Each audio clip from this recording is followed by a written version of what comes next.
नमस्कार दोस्तों, मैं पंकज कुमार और स्वागत है आपका हमारे YouTube चैनल चयन मंत्रा में।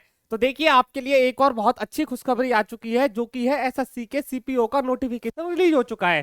तो आप इस वीडियो में देखोगे कि मैं आपको पूरा नोटिफिकेशन इन डिटेल डिस्कस करके बताऊंगा कि एग्जाम का पैटर्न क्या होने वाला है, कितनी वैकेंसीज आई हैं। क्योंकि देखिए, आपने अभी देखा था कि अभी कुछ दिन पहले जो सिलेक्शन पोस्ट का नोटिफिकेशन है वो भी रिलीज हो चुका है, और आने वाले टाइम में बहुत ही जल्दी सीएचएसएल और सीजीएल का नोटिफिकेशन भी रिलीज होने वाला है। तो आज आप इस वीडियो में मेरे साथ बने रहिए और आप पूरी डिटेल में जान के जाओगे। मैं आपको बता रहा हूं, अगर आपका कोई छोटे से छोटा डाउट भी होगा ना, तो वो भी मैं आपको क्लियर करके जाऊंगा। बस आप इस वीडियो में लास्ट तक बने रहना। और देखिए, वीडियो में आगे बढ़े उससे पहले आप सभी से रिक्वेस्ट है कि चैनल को सब्सक्राइब कर दीजिए, और लोगों को पता चलना चाहिए कि हाँ भाई, कोई है जो इतने अच्छे से एकदम बेहतरीन वे में और जो छोटी से छोटी डिटेल को भी नोटिफिकेशन की एकदम एक्सप्लेन करके बताते हैं।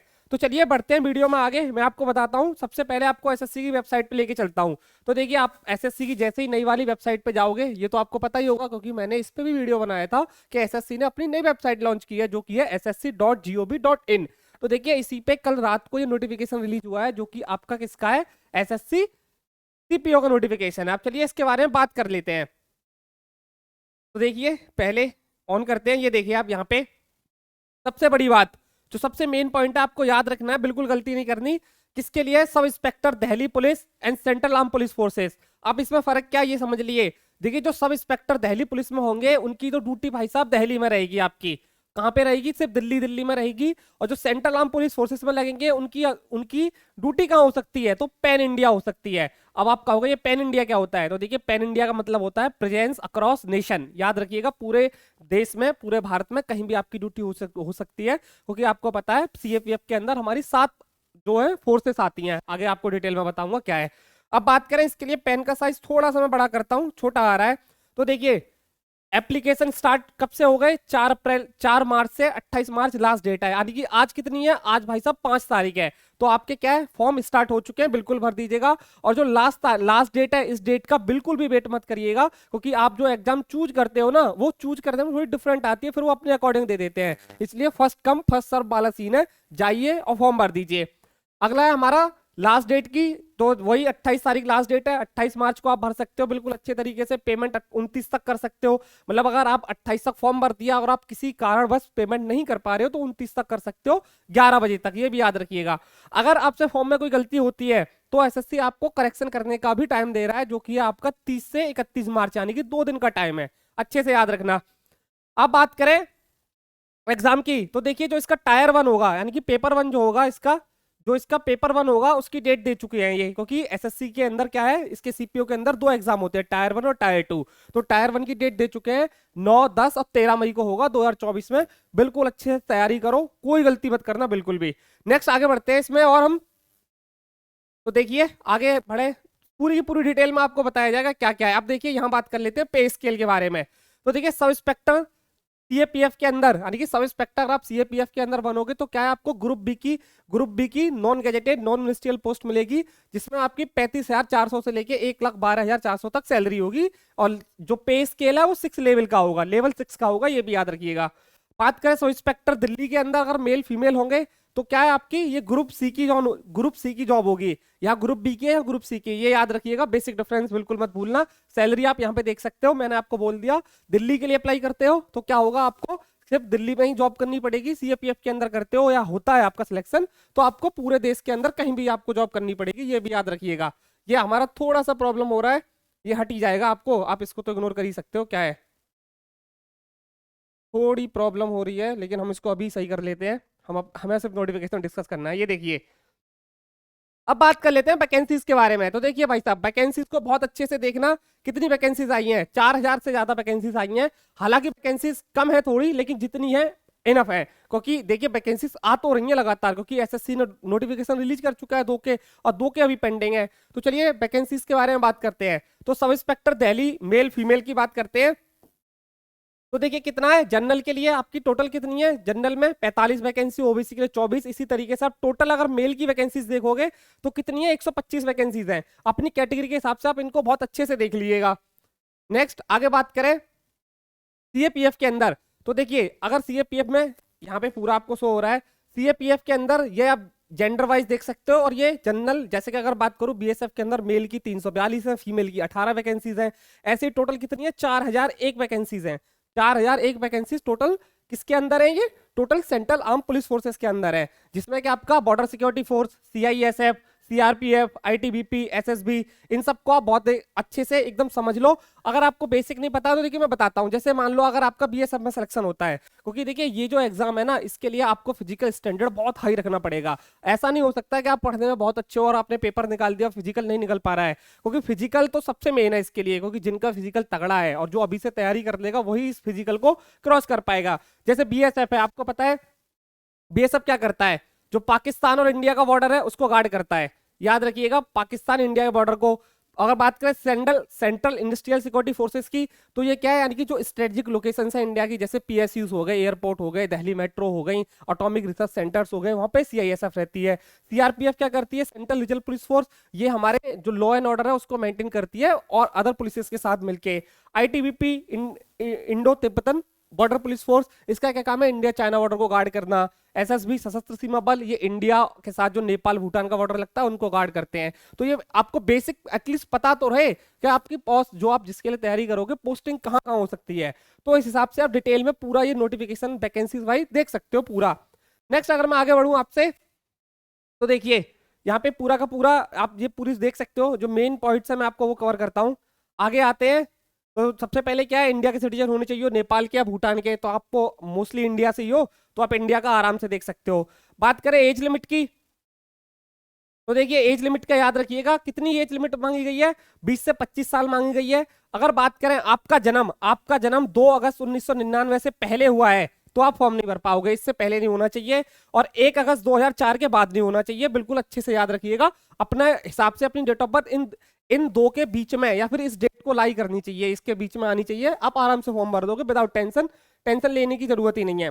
बात करें रिजर्वेशन की, एज में रिलैक्सेशन कितना है?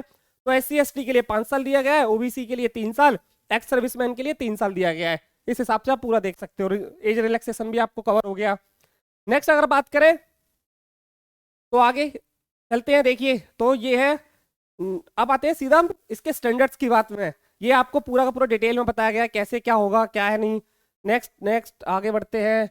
अब देखिए एसेंशियल क्वालिफिकेशन, ये सबसे मेन है जो आपको याद रखना है। 7.1 वाला पैराग्राफ, एसेंशियल क्वालिफिकेशन में साफ बोला गया है क्या आपके लिए। देखिए ये क्या है? सब इंस्पेक्टर की वैकेंसी है, तो इसके लिए क्या चाहिए? आपको ग्रेजुएट होना जरूरी है। याद रखिएगा, आप डिग्रीधारी होने चाहिए।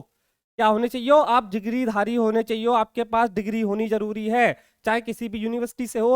और उसके लिए और आपकी देखिए, अगर आपसे पूछा जाए, अब आप कहोगे कि अगर मेरी डिग्री हुई नहीं है, मैं अभी कर रहा हूं तो मैं भर सकता हूं। हाँ देखिए, अगर आप जो इस साल पेपर दोगे अपने फाइनल ईयर के, अपने ग्रेजुएशन के, तो आप भी इस फॉर्म को भर सकते हो। बस शर्त यह है कि 1 अगस्त 2024 1 अगस्त 2024 को, यानी कि 1/8/2024 को आपका रिजल्ट हाथ में आ जाना चाहिए। बस इतना याद रखना, आराम से फॉर्म भर लेना, कोई दिक्कत नहीं होने वाली। मतलब अपीयरिंग में फॉर्म डाल सकते हो, बिल्कुल भी इस चीज की बिल्कुल भी टेंशन लेने की कोई जरूरत नहीं है। अप्लाई का क्या बात करें, कैसे अप्लाई कर सकते हो? तो ssc.government.in की वेबसाइट पे जाके कर सकते हो। लेकिन हालांकि इन्होंने ssc.nic.in लिखा है, मुझे लगता है इनसे ये मिस्टेक हुई है, यहाँ .gov.in आना चाहिए। जब इन्होंने नई वेबसाइट बनाई हो तो अप्लाई यहाँ से ही होगा ना। फिर ये ऐसी मिस्टेक्स करते रहते हैं, कोई दिक्कत नहीं।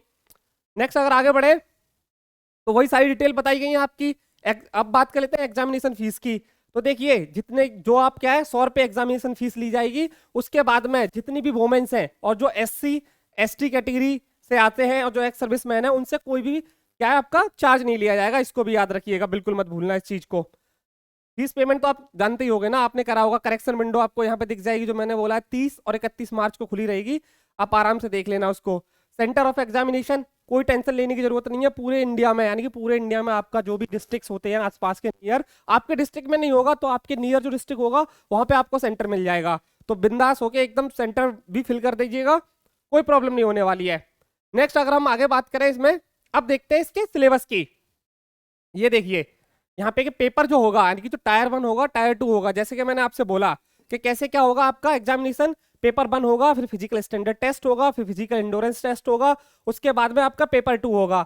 समझ में आ गया ना? बिल्कुल गलती मत करिएगा, क्योंकि जो पेपर 1 निकलेगा फिर फिजिकल स्टैंडर्ड टेस्ट होगा, फिर इंडोरेंस टेस्ट होगा फिजिकल ही, उसके बाद में क्या होगा आपका, फिर सेकंड टेस्ट होगा, बाकी की सब प्रोसेस बाद में होंगी, इन चीजों को याद रखिएगा। बात करते हैं नेक्स्ट की। तो देखिए जान लेते हैं पेपर 1 में क्या होगा। पेपर 1 में आपके रीजनिंग के 50 क्वेश्चन होंगे, मैथ के 50 क्वेश्चन होंगे, आपके एप्टीट्यूड के 50 क्वेश्चन होंगे, और इंग्लिश कंप्रीहेंशन के 50, यानी कि 50-50 टोटल 1 नंबर का एक क्वेश्चन होगा, और 2 घंटे के अंदर करना होगा। कितने नंबर का? 200 मार्क्स का। 200 मार्क्स का पेपर होगा, याद रखिएगा। सीबीटी बेस होगा, एमसीक्यू पेपर होगा, और नेगेटिव मार्किंग 0.25 यानी कि एक क्वेश्चन गलत करने पे 0.25 आपका नंबर डिटेक्ट हो जाएगा। गलत करा तो, सही किया तो 1 नंबर मिलेगा आपको। अच्छे से याद रखिएगा, बिल्कुल मत भूलना इस चीज को भी। 2 घंटे के अंदर करना है। General intelligence reasoning 50, general knowledge और जनरल अवेयरनेस 50, एप्टीट्यूड 50 और इंग्लिश कंप्रीहेंशन 50। बिल्कुल मत भूलना इस चीज को। नेक्स्ट अगर बात करें पेपर 2 के बारे में, तो देखिए पेपर 2 जैसा मैंने आपको बोला, पेपर 2 क्या होगा आपका? पेपर 2 आपका 200 नंबर का होगा, 200 मार्क्स होंगे, 2 घंटे के अंदर करना है, याद रखिएगा। लेकिन फिजिकल स्टैंडर्ड टेस्ट के बाद होगा। और जो आपका पेपर 1 यानी कि जो टायर 1 होगा, उसके मार्क्स सेकंड पेपर में जुड़ेंगे, याद रखिएगा। अगर आप पहला पेपर बहुत अच्छा कर लेते हो तो सेकंड पेपर में आपके लिए थोड़ी सी मतलब रिलैक्सेशन, थोड़ा छूट रहेगा। तो इसलिए कोशिश ये रहनी चाहिए कि जितने ज्यादा नंबर स्कोर करने पेपर 1 में स्कोर कर लो, ठीक है। नेगेटिव मार्किंग में आपको बता ही चुका हूं, 0.25 मार्क्स की नेगेटिव मार्किंग होगी, बिल्कुल मत भूलना इस चीज को भी। नेक्स्ट आगे बढ़ते हैं। देखिए हाँ, अब सबसे मेन बात आपको ये और याद रखनी है कि एनसीसी, जिन्होंने एनसीसी कर रखा है, यानी कि जिनके पास एनसीसी का सी सर्टिफिकेट है, ए बी सी ऐसे करके सर्टिफिकेट होते हैं, सी वाला सबसे अच्छा, सबसे हाई लेवल का सर्टिफिकेट माना जाता है। तो उनको हर पेपर में कितना 5% के मैक्सिमम मार्क्स दिए जाएंगे, 5% मैक्सिमम मार्क्स। और मैक्सिमम मार्क्स कितने हो गए? 10 हो गए। जैसे कि मान लो आपके टोटल 400 में से कितने नंबर, 400 नंबर का पेपर है, और आपके कितने आ रहे हैं, मान लीजिए आपके 250 आ रहे हैं, तो 10-10 कितना हो गया? 20, यानी कि 270 नंबर हो जाएंगे आपके। याद रखिएगा, अगर आपके पास एनसीसी सी सर्टिफिकेट है, 10 नंबर दिए जाएंगे, जो कितना 5% है मैक्सिमम हर पेपर में, साफ साफ लिखा है। तब bonus marks in each paper, paper 1 and paper 2 5%, और 200 का 5% कितना होता है? 10, याद रखने का। और बी है, अगर आपके पास बी सर्टिफिकेट है तो 6, और सी ए सर्टिफिकेट है तो 4 मार्क्स दिए जाएंगे। इसको भी मत भूलना बिल्कुल भी, एकदम अच्छे से। जब आपका पेपर 2 हो गया, पूरा अच्छे समझ में आ गया, अब बात कर लेते हैं इसके सिलेबस की। तो देखिए सिलेबस आप पूरा नोटिफिकेशन में देख सकते हो, और जो ये जो नोटिफिकेशन है अगर आप नहीं एक्सेस कर पाओगे तो जो टेलीग्राम का हमारा लिंक है, वहां टेलीग्राम चैनल का, वहां जाके डाउनलोड कर लीजिएगा, इसको मिल जाएगा, या डिस्क्रिप्शन में इस नोटिफिकेशन का लिंक डलवा देंगे, आप वहां से भी इसको डाउनलोड कर सकते हो। अब बात कर लेते हैं फिजिकल स्टैंडर्ड के बारे में, जो कि इसका मेन मोटो है, यानी कि जो सबसे मेन चीज है सीपीओ के पेपर की, वो है इसका फिजिकल स्टैंडर्ड, जो कि अच्छे अच्छे लोगों से क्रैक नहीं होता है। आपके भले ही कितने ही मार्क्स आए हो, कितने भी मार्क्स आप स्कोर कर लो, जब तक आप फिजिकल क्लियर नहीं कर पाओगे तब तक कुछ नहीं होना। और इसमें तो आपको रिलैक्सेशन कुछ भी नहीं मिलने वाला। हालांकि रिलैक्सेशन है जो मेल फीमेल और उनके लिए, वैसे आपको वैसे कुछ नहीं मिलेगा। अब बात कर लेते हैं मेल की हाइट की। तो ये किसके लिए? आप याद रखिएगा, physical standard test for all postage, याद रखिएगा। मेल के लिए कितनी हाइट चाहिए? 170 सेंटीमीटर चाहिए। और जो चेस्ट है उसका क्या? अनएक्सपेंडेड 80, यानी कि बिना फुलाव के 80, और फुलाव के 85, यानी कि 5 सेंटीमीटर फूलना चाहिए, याद रखिएगा इस चीज को। बात कर लेते हैं जो कैंडिडेट बिलोंग करते हैं हिली एरिया से, जैसे कि Garhwal, Kumaon, Himachal Pradesh, Gorkha, Dogra, Marathi, Kashmir valley, Leh Ladakh region, north eastern and state of Sikkim, इनके लिए 165 सेंटीमीटर हाइट चाहिए, और चेस्ट में वही चीज है। All candidate belong from ST, यानी कि शेड्यूल ट्राइब से आते हैं, तो उनको 62.5 सेंटीमीटर हाइट चाहिए, चेस्ट 77 चाहिए, 5 सेंटीमीटर का फुलाव होना चाहिए उसके अंदर। इस हिसाब से पूरा का पूरा देख सकते हो। नेक्स्ट अगर बात करूं किसकी?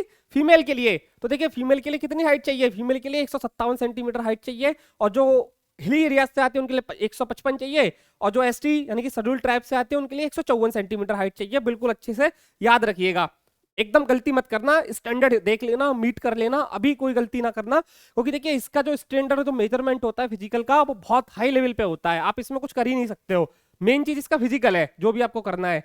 और देखिए आगे बात करते हैं, अभी आपकी बहुत सारी चीजें बची हैं फिजिकल में। अब बात कर लेते हैं इसकी वेट। आपका वेट कितना होना चाहिए? तो देखिए जितनी आपकी बॉडी की हाइट है, यानी कि जितनी आपकी हाइट है उसके करस्पॉन्डेंस में वेट लिया जाएगा, जो कि इतना बड़ा इशू भी नहीं है। बात कर लेते हैं मेल कैंडिडेट्स के लिए। तो देखिए मेल कैंडिडेट्स के लिए 100 मीटर की रनिंग होगी 16 सेकंड के अंदर, जो कि देखिए इम्पॉसिबल तो नहीं है लेकिन आसान नहीं है, याद रखिएगा। बहुत अच्छे से मेहनत करनी पड़ेगी, कम से कम 2-3 महीने तो आपको चाहिए, अगर आप बिल्कुल बिगिनर हो, आपने नहीं किया तब भी। और ये तो हो गई शॉर्ट रन। एक है 1.6 किलोमीटर, यानी कि ऑलमोस्ट 1 माइल की हो गई, जो कि 6.5 मिनट में माननी है, इसको भी याद रखिएगा, 6.5 मिनट के अंदर कंप्लीट करनी है। एक है आपकी लॉन्ग जंप जो 3.65 मीटर, जिसके 3 चांस मिलेंगे। अब देखिए 3.65 का कितना हो गया, लगभग हो गया 11.97 फीट हो गया, इतना हो गया, मतलब 12 फीट के करीब आपको कूदना है, क्योंकि 1 मीटर का मतलब क्या होता है, 1 मीटर का मतलब होता है 3.28 8 समथिंग, हाँ यही होता है 3.28 1 मीटर में। तो इतनी आपको क्या है, 3 चांसेस मिलेंगे। और हाई जंप कितनी है, 1.2 मीटर, यानी कि 3 चांसेस है। चांसेस का मतलब समझ लो, भले ही आपने 400 में से 350 380 स्कोर किया हो, लेकिन आप 3 चांसेस में इतनी हाई जंप और लॉन्ग जंप नहीं कर पाए, आउट समझ लीजिए। तो इसलिए पूरी तैयारी करनी है, गलती मत करना एकदम बिल्कुल भी। नेक्स्ट अगला बात करें तो देखिए ये है शॉर्ट पुट, ये है शॉर्ट पुट। शॉर्ट पुट की अगर बात करें तो कितना है आपका, 3 चांसेस मिलेंगे और 4.5 मीटर फेंकना है। शॉर्ट पुट क्या होता है, शॉर्ट पुट का मतलब होता है गोला फेंक, यानी कि एक लोहे की बॉल होगी जो आपको फेंकनी है। शॉर्ट पुट एलबीएस यानी कि 6, और जिसका वेट होगा 16 एलबीएस। मुझे ये समझ नहीं आता, ये इंडिया में नोटिफिकेशन रिलीज करते हैं कहीं और करते हैं, सिंपल केजी लिख सकते हैं। इसका मतलब हो जाएगा 7.25 केजी, इसका मतलब 7.25 केजी, क्योंकि ये 1 पाउंड, इसको बोलते हैं 1 पाउंड। 1 पाउंड का मतलब होता है 0.45 केजी। याद रखिएगा, ये एलबीएस कुछ नहीं होता है, एक मेजरमेंट का यूनिट है जो एंसेंट, जो रोमन एम्पायर था उसके अंदर यूज होता था, जिसका मतलब होता है लिब्रा पाउंड करके, पाउंड ही बोलते हैं इसको। तो याद रखिएगा 7.25 केजी का एक गोला होगा जो आपको फेंकना होगा, जो कितना 4.5 मीटर तो जाना ही चाहिए, उससे आगे कितना भी चला जाए। और 3 चांस मिलेंगे इसके, बिल्कुल अच्छे से याद रखना। बात करें फीमेल कैंडिडेट्स की तो देखिए फीमेल कैंडिडेट्स के लिए क्या है, 100 मीटर की रन कंप्लीट करनी है 18 सेकंड में, 800 मीटर करनी है 4 मिनट में, लॉन्ग जंप 2.7 मीटर है जो 3 चांसेस मिलेंगे, हाई जंप कितना है 0.9 मीटर है, 3 चांस मिलेंगे। बिल्कुल याद रखना, बिल्कुल एकदम गलती मत करना। ये सारी चीजें आपको फिजिकल पूरा स्टैंडर्ड क्लियर हो चुका है एकदम, अब आपको कोई दिक्कत वाली बात होनी नहीं चाहिए। मेडिकल एग्जामिनेशन होगा इसके बाद में वो होगा, तो पूरा का पूरा आई होप कि आपको ये टॉपिक समझ में आ गया होगा कैसे क्या था। अब मेन बात कर लेता हूं मैं आपको किसकी, तो देखिए सिलेक्शन प्रोसीजर आपको पूरा समझ आ गया है। यहाँ पे कैसे है ये देखिए, यहाँ मैं आपको पूरा और डिटेल में बता देता हूँ, कोई गलती आपसे रहे ना। सबसे पहले क्या होगा आपका, सबसे पहले होगा आपका CBT 1 यानी कि पेपर 1 होगा। और पेपर 1 की अगर मैं आपसे बात करूं तो पेपर 1 में क्या होने वाला है, पेपर 1 में आपका होने वाला है कितने, 200 क्वेश्चन होंगे, 200 क्वेश्चन होंगे, 200 मार्क्स के होंगे, याद रखिएगा 200 मार्क्स के होंगे। ठीक है, 0.25 मार्क्स की नेगेटिव मार्किंग होगी, इसको भी याद रखिएगा। इसके बाद में फिजिकल स्टैंडर्ड टेस्ट पूरा डिटेल में बता चुका हूं, फिर होगा फिजिकल इंडोरेंस टेस्ट होगा, फिर आपका होगा पेपर 2। पेपर 2 क्या है, पेपर 2 होगा आपका जो इंग्लिश कंप्रीहेंशन का पेपर होगा, बाद में मेडिकल एग्जामिनेशन होगा, इसके बाद में डीबी होगा, इसको भी याद रखिएगा। और एक और बात बता देता हूं, जो लोग एसआई यानी कि जो लोग एसआई दिल्ली के लिए अप्लाई करेंगे उनके पास में ड्राइविंग लाइसेंस होना बहुत जरूरी है, यानी कि एलएमबी लाइट मोटर व्हीकल जो ड्राइविंग लाइसेंस है वो होना चाहिए। अगर आपके पास नहीं है तो आप ओनली सीएपीएफ में अप्लाई कर पाओगे, तो ड्राइविंग लाइसेंस का भी ध्यान रखिएगा।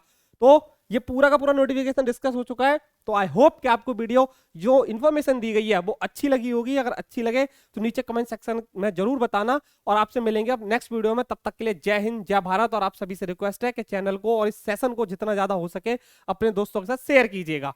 जय हिंद जय भारत।